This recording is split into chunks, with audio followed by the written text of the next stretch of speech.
going to be a barbell back squat. So for this, we're going to get under the bar. We're going to have the weight sitting on our traps. Avoid using the forearms and the hands basically to put the weight on. You want that weight to be focused on the traps.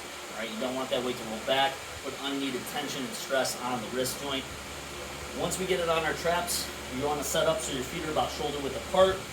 Feet are slightly angled outwards, just a little bit, not too much. You're going to track your knees over those second and third digits, all right? So we want the knees to go out rather than caving inward. Don't let them cave inwards. That's a bad sign, all right? So track outwards, don't let them cave in. Once we go down, we want to break parallel, all right? So we want basically the thigh and the floor in line with each other, all right? So they should be in line with each other. When we push off the ground, we're going to push through the heels, all right? So we want our weight situated onto our heels. We're going to push straight up. The bar should move in a straight line up and down, all right? So we shouldn't have it going forward or backwards as we're coming up or down on the movement. If you start to feel you're going under your toes, you're going to end up shifting that weight forward, and the bar's going to want to go forward. You're going to also want to go forward, all right? So we're going to do a rep here with the 225 here, showing how to do it. And then we're going to do it, also show you putting a belt on and how to situate yourself with a belt. So one of the things too with heavier weight, you want to focus on where your breath is and how to engage this core.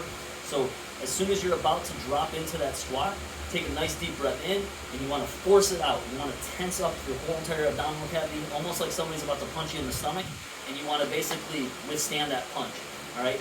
As you're doing that, you're basically tightening up the whole core. It's a solid tube now. All right, so now you're going to have the ability to push that weight up and down a lot easier, and you're not going to collapse that core while you're doing so. All right, when we wear a belt, what we're doing is we're reinforcing that lumbar spine. At the same time, we're giving the abdominal muscles the ability to push against something. All right, so you're basically reinforcing that aspect of that tight core or that tube being, solid rather than similar to like a Coke can. If you stand on a Coke can that's full and hasn't been opened, it's doable. If you open it and pour the can out and you crunch it, it's a piece of cake, right? So we don't want to be the crunched Coke can. All right, so we're gonna do a rep here with this, and then I'll put the belt on, and you guys can see similar movements and everything with the belt.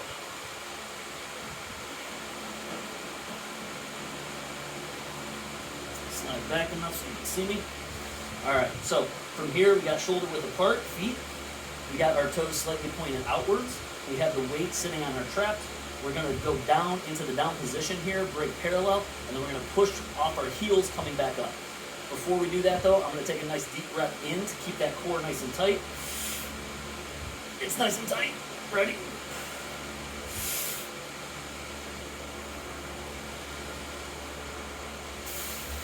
So that's one rep right there. Again, keeping that core nice and tight. We're going to put this over here on the rack for a second.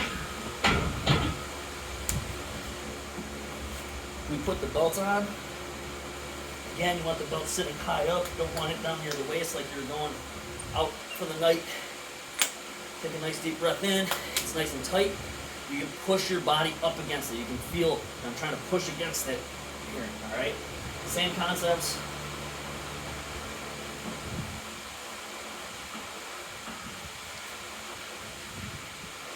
So again, nice deep breath in.